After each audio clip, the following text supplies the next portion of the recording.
Hello students, अगर आपको अभी तक ये नहीं पता है कि बायो के प्रैक्टिकल में क्या सिलेबस है, आपने कोई फाइल नहीं बनाई, आपको पता ही नहीं है कि करना क्या है, कैसे करना है, कितने मार्क्स का होगा और क्या सिलेबस है इस साल का, तो आप बिल्कुल सही वीडियो पे आए हो।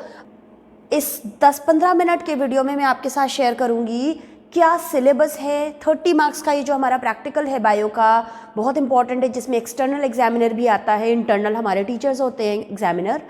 और यहाँ पर कैसे स्प्लिट है ये हमारे 30 मार्क्स डिफरेंट क्वेश्चंस में, क्या क्या आपको एग्ज़ाम में करना है और उस एग्ज़ाम के लिए आपको अभी से रिकॉर्ड में क्या चीज़ें करनी है और आपको कॉन्फिडेंस देने। इस वीडियो के बाद आपके अंदर पूरा कॉन्फिडेंस भर जाएगा कि आपको सब कुछ आता है। ये सब आपने भले ही कभी ना किया हो, फिर भी आपको कॉन्फिडेंस आएगा कि आपको सब कुछ पता है।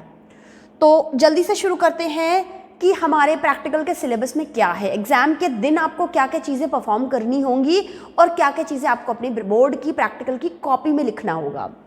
वहाँ पर आपको 1 मेजर एक्सपेरिमेंट परफॉर्म करना है 5 मार्क में। क्या एक्सपेरिमेंट है अभी हम देखेंगे। 1 माइनर एक्सपेरिमेंट हो सकता है, जो सीबीएसई का क्वेश्चन दिए हुए हैं उसमें से एक्सपेरिमेंट नंबर 2 और 3 में से कोई एक आपको दिया जा सकता है 1 माइनर एक्सपेरिमेंट में, जो कि 4 मार्क का है। नेक्स्ट, एक स्लाइड प्रिपेयर करने को मिल सकती है। अगेन क्वेश्चन नंबर 1 और 4 में से कोई एक स्लाइड आपको मिल सकती है। आपको ग्रुप में डिवाइड कर सकते हैं, डिफरेंट ग्रुप्स को डिफरेंट मिल सकते हैं या पूरी क्लास को भी एक ही मिल सकती है। 5 मार्क में एक स्लाइड प्रिपरेशन है आपकी। स्पॉटिंग 7 स्पॉट्स आपको रखे जा सकते हैं, 1 मार्क का एक एक स्पॉट करके 7 मार्क्स स्पॉटिंग के लिए है। डिपेंडिंग ऑन द एग्जामिनर आपको 2 या 3 स्पॉट्स भी सिर्फ रख सकता है एग्जामिनर, 7 मार्क्स को उसी में स्प्लिट कर देंगे। रिकॉर्ड, जो कुछ भी आप प्रैक्टिकल साल भर करते हो उसका आप रिकॉर्ड मेंटेन करते हो, ऑब्जर्वेशंस नोट करते हो, उसमें से भी वाइवा हो सकता है, तो उस रिकॉर्ड और वाइवा वो 4 मार्क का है। लास्ट में आपका इन्वेस्टिगेटरी प्रोजेक्ट, जो भी आपने साल भर में काम किया है, अगर आपने कोई इन्वेस्टिगेटरी प्रोजेक्ट नहीं भी किया है देन ऑल्सो आप अपनी एनसीईआरटी में से कोई टॉपिक उठा के उसके बारे में डिटेल्ड एक प्रोजेक्ट फॉर्म कर सकते हो और उस प्रोजेक्ट पे भी वाइवा हो सकता है, वो 5 मार्क का है। तो हम फटाफट देखते हैं कि प्रैक्टिकल के दिन आपको एग्ज़ाम में क्या क्या चीज़ें उस वक्त ऑन द स्पॉट परफॉर्म करनी होंगी, क्या क्या चीज़ें आपको अपनी बोर्ड प्रैक्टिकल की कॉपी पे लिखनी होंगी। तो टोटल 30 मार्क को हमने कैसे स्प्लिट किया है। सबसे पहला है आपको एक मेजर एक्सपेरिमेंट परफॉर्म करना है और मेजर एक्सपेरिमेंट में आपको क्या करना है, आपको डीएनए आइसोलेट करना है गिवन प्लांट मटेरियल से। बनाना या कोई भी लीव्स दे सकते हैं, आपको उसमें से डीएनए आइसोलेट करना है। इसमें कोई दूसरा ऑप्शन नहीं है, एक ही ऑप्शन है, आपको यही मिलेगा पूरी क्लास को। तो ये प्रिपेयर कर लेना है अच्छे तरीके से। इस प्रैक्टिकल का डिटेल्ड वीडियो जो है वो डिस्क्रिप्शन लिंक में मैं डाल दूंगी, डिस्क्रिप्शन बॉक्स में, आप वहाँ से चेक कर सकते हो। तो फर्स्ट 5 मार्क में जो एक्सपेरिमेंट है वो डीएनए आइसोलेशन है। माइनर एक्सपेरिमेंट में हमारे पास 2 ऑप्शंस हैं। क्वाड्रेट मेथड से या तो प्लांट पॉपुलेशन डेंसिटी मेजर करने को आ सकता है या प्लांट पॉपुलेशन फ्रीक्वेंसी। सेम तरीके से करने का मेथड सेम है, क्वाड्रेट मेथड। आप क्वाड्रेट रख के आप गिवन प्लांट स्पीशीज ABCG जो भी है उनको काउंट करते हो, तो उस पे फॉर्मूला डिफरेंट है, बस बाकी सब कुछ सेम करना है आपको। डिफरेंट फॉर्मूले में वैल्यू पुट करके आप डेंसिटी और फ्रीक्वेंसी निकाल लेते हो। नेक्स्ट है स्लाइड प्रिपरेशन के लिए अगेन आपके पास 2 ऑप्शंस है। एक आपको मिल सकता है पॉलन जर्मिनेशन। बहुत इजी है कि पॉलन ग्रेन को एक स्लाइड पे लेकर आप एक ड्रॉप शुगर सोल्यूशन डालते हो और थोड़े टाइम बाद, हाफ एन आवर बाद, उसमें से पॉलन ट्यूब की ग्रोथ होती है। तो इस तरह से पॉलन जर्मिनेशन या तो मिल सकता है स्लाइड प्रिपरेशन में 5 मार्क में, या फिर दूसरा ऑप्शन है आपको माइटोसिस की स्लाइड प्रिपेयर करने को मिल सकता है अनियन रूट टिप्स में से। अनियन को आप पानी में रखकर ग्रो कराओगे, उसमें से रूट्स निकल आएंगी 2-4 दिन में, और फिर रूट टिप को कट करके आप उसको डिफरेंट सोल्यूशंस में रख के आप फिर उसके बाद उसको एसिटोकार्बीन स्टेन डाल के ग्लिसरीन में माउंट करके स्लाइड बनाते हो, जिससे कि उसमें माइटोसिस दिखती है आपको बहुत इजीली। आप यहाँ से देख सकते हो। इसको करने का प्रोसीजर थोड़ा सा लंबा डिफिकल्ट है, बट इसमें एनी 2 स्टेजेस आपको माइटोसिस की दिखानी है, तो आपको एग्जाम में कोई भी 2 स्टेजेस माइटोसिस की लिख दोगे, प्रोफेज या एनाफेज, मेटाफेज, टेलोफेज, कुछ भी स्टेज 2 आपको वहाँ पर ड्रॉ कर देनी है। तो बहुत ईजी हो जाता है जब आपको एग्जाम कॉपी में लिखना है ये। नेक्स्ट है स्पॉटिंग। स्पॉटिंग को करने का सही तरीका तो ये है, 7 मार्क्स में स्पॉट्स हैं। 7 स्पॉट्स रखे जा सकते हैं।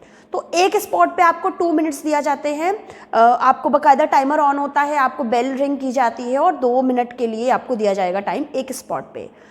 उस 2 मिनट के अंदर आपको क्या क्या लिखना है, आपको आइडेंटिफाई करना है, ड्रफ स्केच ड्रॉ करना है और आपको 2 आइडेंटिफिकेशन फीचर्स लिखने हैं, 2 उसके कमेंट्स लिखने हैं। इस तरीके से इसके मार्क्स स्प्लिट हैं। डिटेल में भी हम देखेंगे इस वीडियो में आगे कि किस स्पॉट में हमें क्या लिखना है। तो स्पॉट के हमारे पास 11-12 ऑप्शंस हैं, उनमें से आपको कोई भी 7 स्पॉट्स मिल सकते हैं। कई बार एग्जामिनर सिर्फ 3-4 स्पॉट ही रख देता है और अकॉर्डिंगली मार्क्स डिस्ट्रीब्यूट कर देते हैं। देखते हैं फटाफट। ये सारा कुछ देखने के बाद, ये पूरा वीडियो देखने के बाद आपको एकदम कॉन्फिडेंस आ जाएगा, भले ही आपने अभी तक कुछ प्रैक्टिकल ना भी किया हो, लैब ना गए हो, आपको कुछ भी ना पता हो, देन ऑल्सो आप देखोगे कि जो कुछ भी हमारे पास सिलेबस में है, स्पेशली स्पॉटिंग में, वो सब कुछ आपके एनसीईआरटी बुक में से ही है। तो हम देखते हैं क्या क्या स्पॉट्स रखे जा सकते हैं और इसमें हम क्या कमेंट्स लिखेंगे, क्या ऑप्शंस अवेलेबल हैं हमारे पास। सबसे पहली चीज़ है कि आपको एक स्पॉट, बहुत सिंपल, आपको एक फ्लावर रख दिया गया बड़ा सुंदर सा, आप आइडेंटिफाई करोगे this is the flower adapted to insect pollination. क्या उसके कमेंट्स लिखोगे, अभी हम आगे वीडियो में देखेंगे। फिर छोटा सा सिंपल कलरलेस सा फ्लावर है, flower adapted to wind pollination.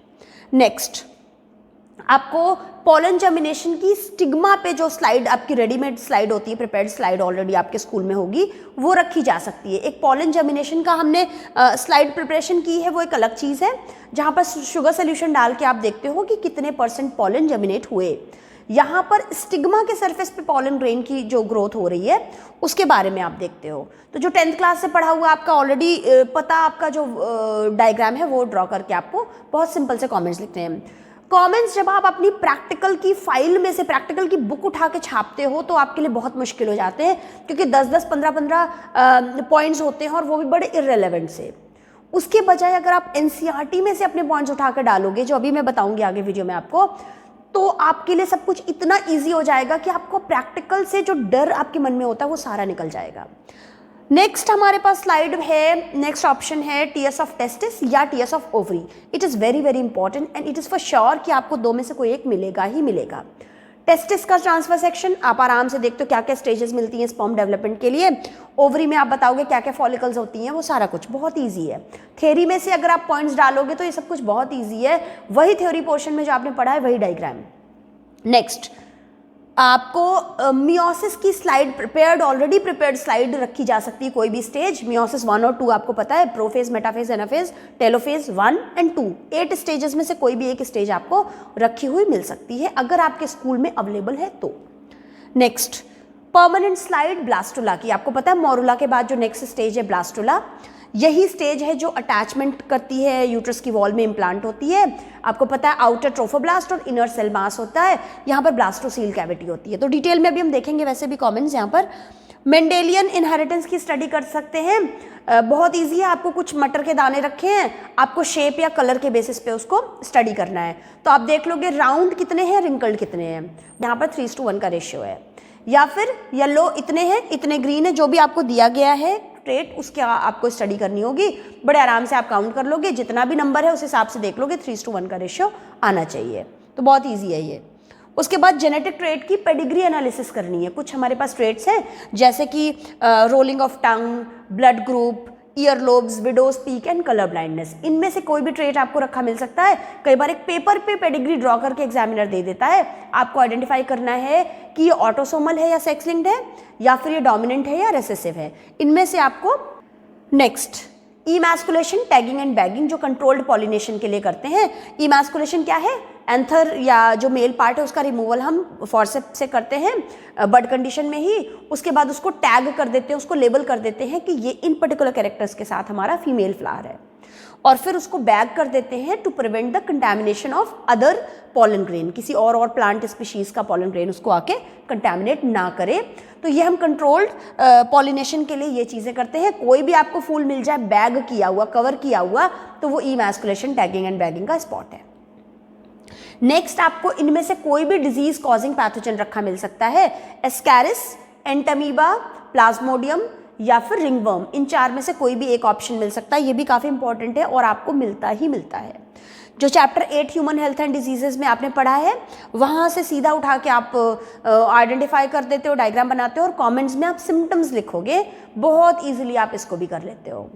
Next है ज़ेरोफिटिक अडेप्टेशन के लिए जो प्लांट्स हैं और जो 2 प्लांट्स 2 एनिमल्स, आपको प्लांट्स में कैक्टस मिल सकता है, अकेशिया मिल सकता है, एनिमल्स में आपको बर्ड्स या फिर लिजर्ड कुछ भी मिल सकता है। आप देखोगे कि आप कैसे आइडेंटिफाई करोगे या इनमें क्या खास कैरेक्टर्स होते हैं जिसके बेसिस पे आप बता सकते हो कि ये ज़ेरोफिटिक कंडीशन में रह सकता है।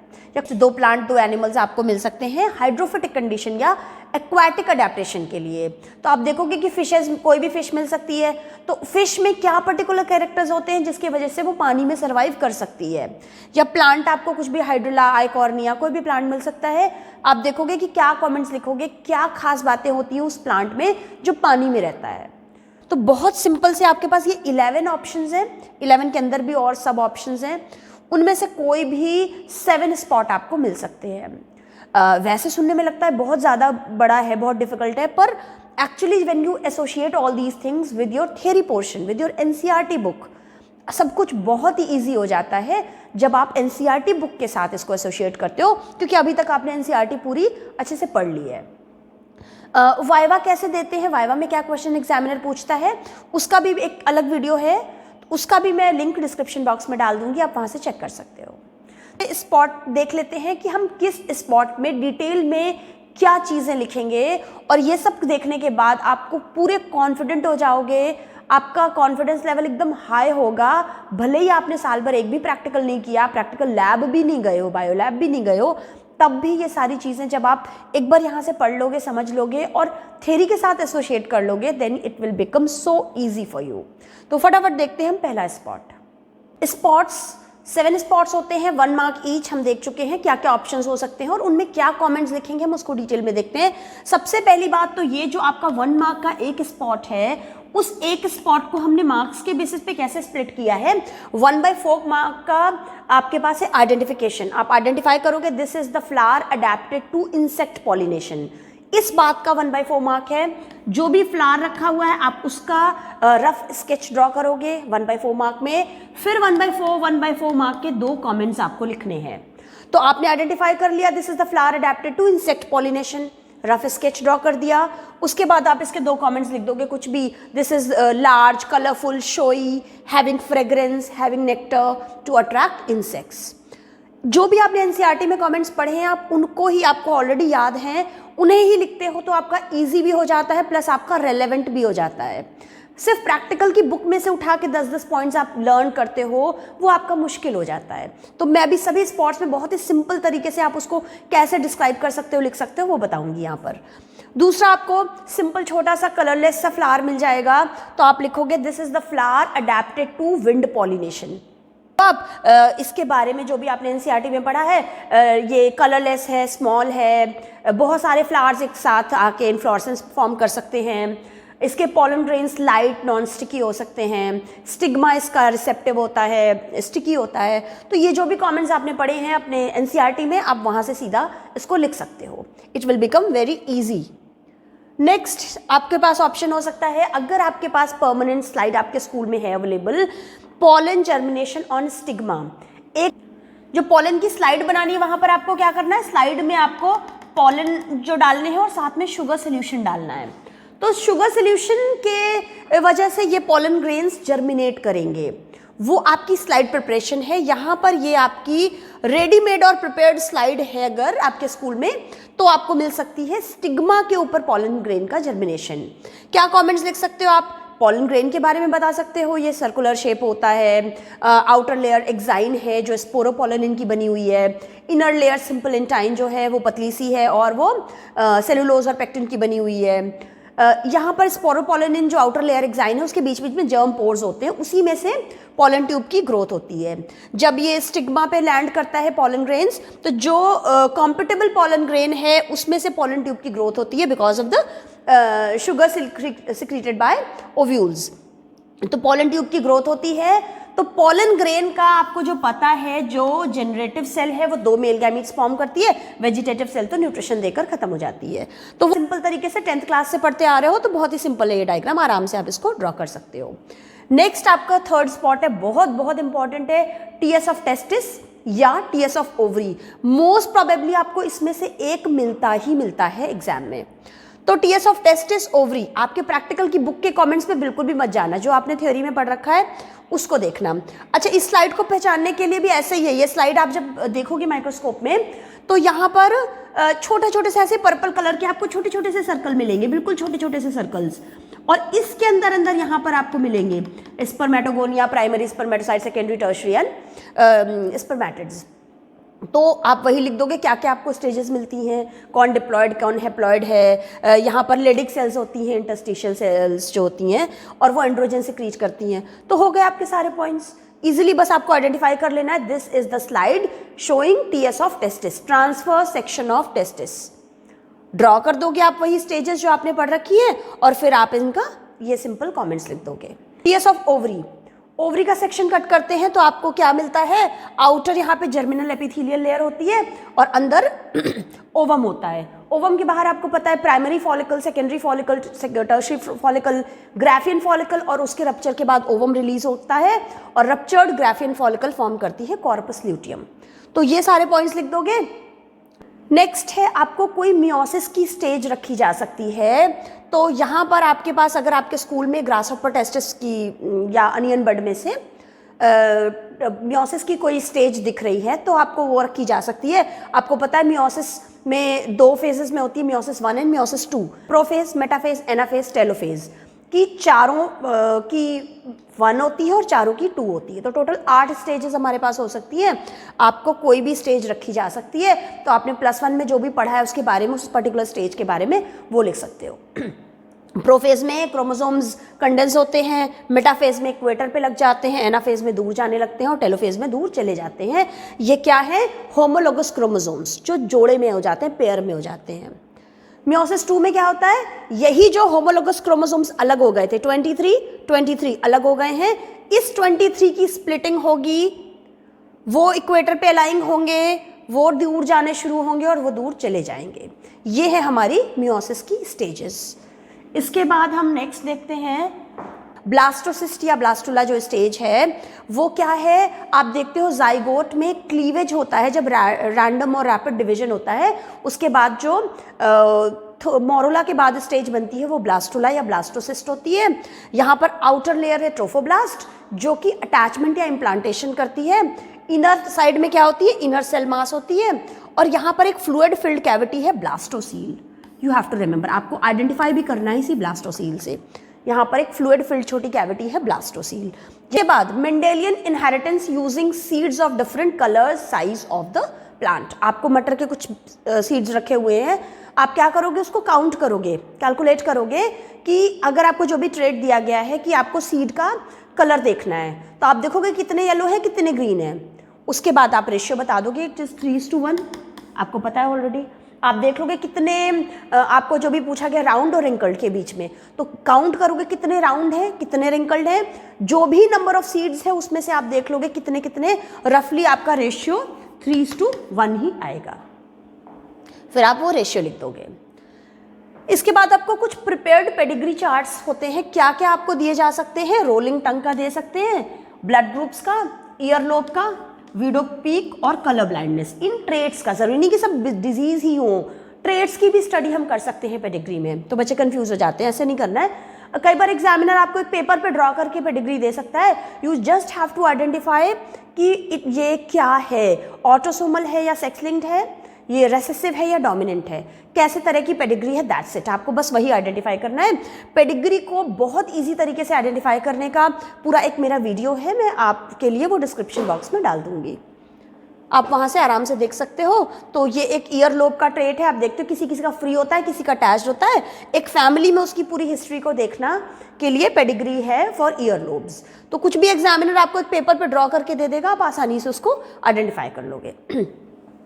बहुत ईजी सा एक स्पॉट और है, इमैस्कुलेशन, टैगिंग एंड बैगिंग, किसी फ्लावर को ऐसे कवर करके बैग लगा के रखा है, मतलब बिल्कुल आंखें बंद करके आप पहचान लोगे इमैस्कुलेशन, टैगिंग एंड बैगिंग है।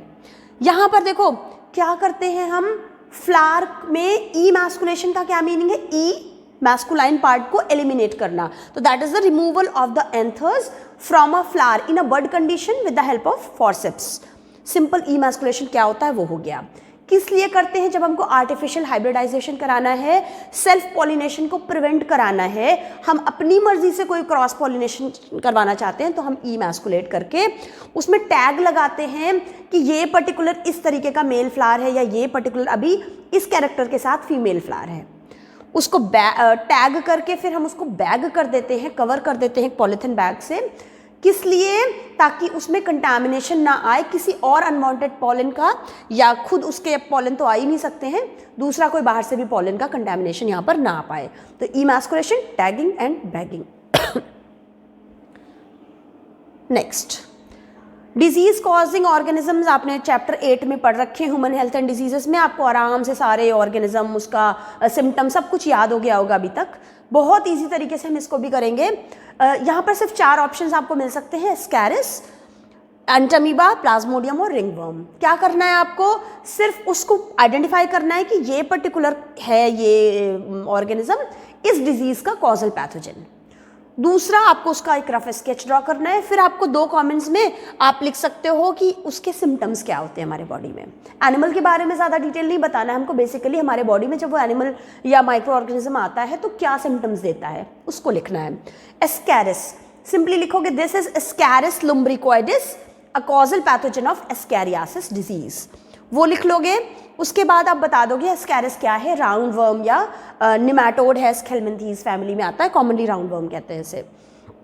उसके जो हमारे बॉडी में सिम्टम्स होते हैं, इंटरनल ब्लीडिंग है, मस्कुलर पेन है, हाई फीवर है, anaemia, blockage of intestinal passage, इसका भी पूरा डिटेल वीडियो है इन चैप्टर्स का। आपने वहाँ पर देखा है कि कैसे इंटेस्टाइन की पूरी वॉल इंटेस्टाइन को पूरा भर सकता है एस्कैरिस। एस्कैरिस पूरा नूडल्स की तरह हमारे इंटेस्टाइन में भर जाते हैं जब बहुत सीवियर इन्फेक्शन होता है। तो इसके जो एग्स हैं वो फीकल मैटर के साथ बाहर आते हैं, और अगर फूड और वाटर को कंटामिनेट करते हैं तो उस कंटामिनेटेड फूड और वाटर के थ्रू इसका स्प्रेड होता है, हेल्दी पर्सन में ही एंटर कर सकता है। इसके बाद नेक्स्ट है एंटामीबा। एंटामीबा हिस्टोलिटिका, आपको पता है histo means tissue, lytica means break down, तो टिश्यू को ब्रेक डाउन करता है। हमारे ये लार्ज इंटेस्टाइन में रहता है ह्यूमन बींग में, प्रोटोजोआ को बिलोंग करता है। पहले आप लिखोगे, आइडेंटिफाई कर लोगे, this is entamoeba histolytica, a causal pathogen of amoebiasis disease.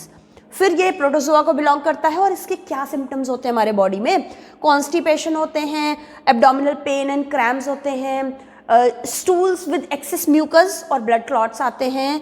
इस जो इसका कैरियर है हाउस फ्लाइज है, और हाउस फ्लाइज इसको जब इस कंटामिनेटेड वाले फीकल मैटर से फिर किसी फूड आइटम पे आती है तो इस तरीके से स्प्रेड करती है। नेक्स्ट हमारे पास डिजीज है प्लाज्मोडियम, पैथोजन है प्लाज्मोडियम, और क्या कॉज करता है आपको पता है, मलेरिया। तो this is plasmodium causing malaria या causal pathogen of malaria. Malaria आपको पता है मॉस्कीटो बाइट से स्प्रेड होता है, और इसका पैथोजन है प्लाज्मोडियम। प्लाज्मोडियम एक प्रोटोजोआ है, आपको आराम से पता है बात। एक इम्पॉर्टेंट बात है कि इसकी स्लाइड को आप कैसे पहचानोगे, बहुत आराम से पहचानोगे आप। एंटामीबा तो आपको सिंपल सर्कल फॉर्म में ऐसे दिख जाएगा, एंटामीबा पहचान लोगे। एस्कैरिस तो आप स्पेसिमेन जार में होता है, पहचान लेते हो। प्लाज्मोडियम को कैसे आसानी से पहचानेंगे, ब्लड स्मीयर की जो स्लाइड होती है, मीन्स किसी स्लाइड में ब्लड की एक ड्रॉप पड़ी है, फिर एक दूसरी स्लाइड से उस ब्लड को ऐसे करके जब हम स्प्रेड कर देते हैं, इस ब्लड की ड्रॉप को हम पूरे में ऐसे करके स्प्रेड करते हैं, तो पूरे में जो ब्लड की स्लाइड स्प्रेड होती है, ये ब्लड स्मीयर की स्लाइड होती है। तो अगर आपको ब्लड स्मीयर की स्लाइड दिख रही है, प्लाज्मोडियम दिखे या ना दिखे, आप आराम से पहचान जाओ कि जहाँ भी ब्लड स्मीयर की स्लाइड है वो प्लाज्मोडियम की स्लाइड है।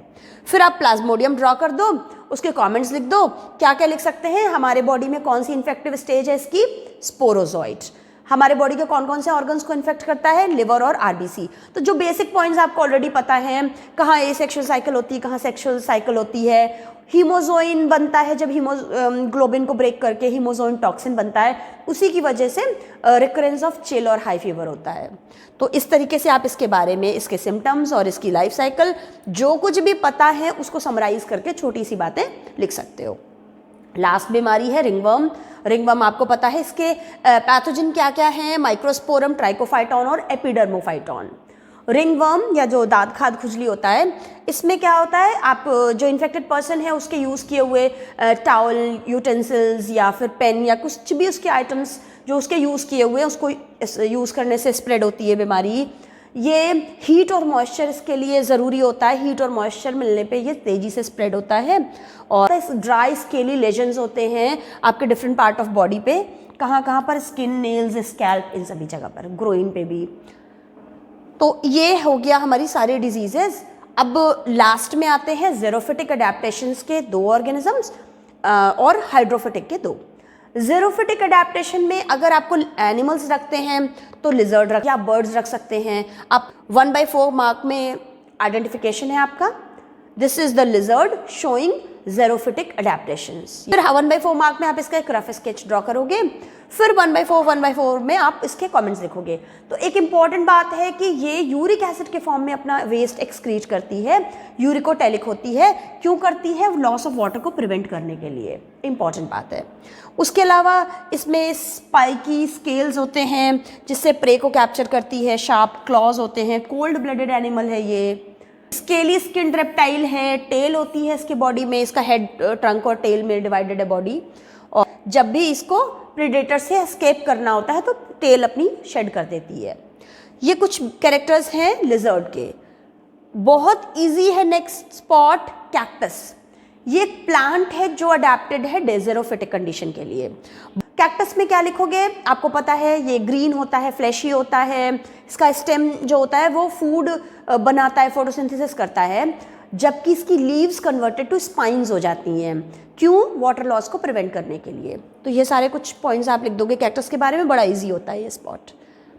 एक्वाटिक कंडीशन के लिए 2 स्पॉट्स, आप एक फिश आपको मिल सकती है, fish, this is the fish showing a fish. का नाम स्पेसिफाई करने की भी ज़्यादा ज़रूरत नहीं है, you can simply write this is the fish showing aquatic adaptations. उस फिश में आपको नाम पता है स्पेसिफिक, वो भी लिख सकते हो। और उस फिश में क्या है, इसकी बॉडी स्ट्रीमलाइंड होती है ताकि वाटर करंट को चीरते हुए आगे बढ़ जाती है। विंग्स होती हैं, इसमें टेल होती है, गिल्स होते हैं, ये सारी चीज़ें आप लिख सकते हो फिश के बारे में। लास्ट में आइकॉर्निया, आपने बहुत नाम सुना है, terror of Bengal, water hyacinth. तो आइकॉर्निया की आपको लीव्स पता है, इसकी लीव्स बड़ी फ्लैट और बड़ी डिज़ाइनर सी होती हैं। इन्हीं लीव्स की वजह से इसको लाया गया था ऑस्ट्रेलिया से। किसी भी वाटर बॉडी को कवर कर लेती है क्योंकि ऑफसेट मेथड से ये तेजी से ग्रो करती है, वेजिटेटिवली प्रोपेगेट करती है। इसमें एरेनकाइमा टिश्यू होता है जो इसको बायोन्सी प्रोवाइड करता है। इसकी जो हॉलो, लाइट और फ्लेक्सिबल स्पॉन्जी स्टेम होता है, इस वैस्कुलर सिस्टम यहाँ पर काफ़ी रिड्यूस्ड होता है। इनकी लीव्स जो डिज़ाइनर सी हैं वो इसको फ्लोट करने में हेल्प करती है। ये सारे स्पॉट्स हैं हमारे। और अब लास्ट में आपका जो प्रैक्टिकल का रिकॉर्ड है, जो कुछ भी प्रैक्टिकल किए हैं, एक्सपेरिमेंट्स, स्लाइड्स हों या स्पॉट्स हों, आपको अलग अलग उसको मेंशन नोट करना है। एक तरफ एक्सपेरिमेंट और एक तरफ सारे स्पॉट्स। आपके दिमाग में बिल्कुल क्लियर होना चाहिए विजन कि क्या टॉपिक हमारा एज ए स्पॉट पूछा जाता है, कौन सा टॉपिक आपको एज एन एक्सपेरिमेंट होता है करने को या स्लाइड प्रिपरेशन के लिए। तो आपका प्रॉपर आप रिकॉर्ड फॉर्म करोगे, उस रिकॉर्ड पे वाइवा होता है। आपको पूछ सकते हैं, ये हो सकता है आपके एग्जाम में नहीं भी रखा है, then also they can ask. Examiner आपको पूछ सकता है कि आपका ये कौन सा आपने एक्सपेरिमेंट किए हैं आपने पूरे साल भर में। तो आपको हर एक एक्सपेरिमेंट के बारे में भी पता होना चाहिए, भले ही आपने ना किया हो। Then also you should look confident, और आप कॉन्फिडेंट तभी दिखोगे जब आपको उसके बारे में ठीक से पता होगा। आप उसके बारे में बता पाओगे कि ये करना का सही प्रोसीजर है, ऐसे ऐसे हमने किया है, भले आपने नहीं किया है। तो आपके प्रैक्टिकल रिकॉर्ड पे, उसके वाइवा पे भी मार्क्स है 5 मार्क, और इन्वेस्टिगेटरी प्रोजेक्ट और वाइवा पे भी मार्क्स हैं। तो इन दोनों को मिला के 9 मार्क्स है। तो इस तरीके से आप अपने प्रैक्टिकल के लिए फुल्ली प्रिपेयर्ड होकर, कॉन्फिडेंट होकर जाओगे। All the very best. Thank you.